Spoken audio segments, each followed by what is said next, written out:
Billie Holiday told me that I was going to be famous. She said I wouldn't be famous for singing. It was obvious. But she said, you're going to be famous. But remember, you can't get so high, somebody won't try to bring you down. So, my great aspiration, my greatest ambition is to be so good. Now, in that way, I'm tiresome, as I suppose, to live with, because I want to be a fantastic human being. Basically, people are afraid to die, so they clutch to something which they think will preserve their lives. So they try to guarantee happiness to themselves by shunting dirt and misery off on someone else. That's Sterling Brown. Sterling Brown's poem, The Strong Man.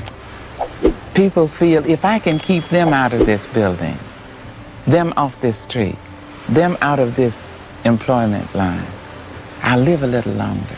They don't think it consciously, but that is fundamental.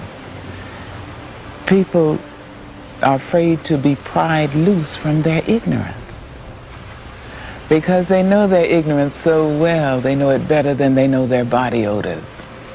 And if you say, come on, give up your ignorance, they get into that terrible position, terrifying position, which Shakespeare talks about at the end of the soliloquy, Hamlet's soliloquy. They'd rather bear the ills they have than fly to others that they know not of. Thus conscience doth make cowards of us all. So they are cowardly. I mentioned courage, and I would like to say something else about that. Finding courage in the leaders and in you who will become leaders. Courage is the most important of all the virtues, because without courage, you can't practice any other virtue consistently. You see? You can't be consistently kind or fair or humane or generous. Not without courage. Because if you don't have it, sooner or later you'll stop and say, the threat is too much. The difficulty is too high. The challenge is too great.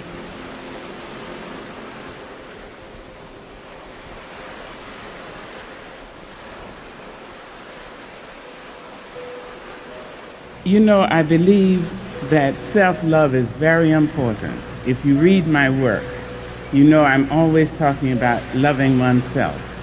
I never trust anybody who tells me he or she loves me if the person doesn't love herself or himself. There's an African saying which is, be careful when a naked person offers you a shirt. I mean, if he had something, he'd cover himself first, right? So I like to look at self-love. It is very important that it comes from within, that you have a sense of yourself, so that when you walk into an office, you don't go alone. Bring your people with you. Bring everybody who has loved you with you. Say, Grandma, come on, let's go. Great-grandpa, you've been dead all this time. Come on, let's go. I have to go in here and have an interview. Come on, Auntie. Come on, my friends. Come, let's go. And when you walk in, people don't know what it is about you. They can't take their eyes off you. You may not be cute in the given sense. You may not be fashion model size in that particular sense. You may not be any of those things, but they can't take their eyes off you. And they say of you, in this incredible way, which I don't understand, they say, I don't know, but she has charisma. No, what you have is all those people around you. So think of that. Anytime you have anything to do, bring everybody with you that you can remember who has loved you. And then you have that sense of having been paid for. And when you walk in, people will say, now, I think you're overqualified. Yes, you will have that, but you'd have that anyway.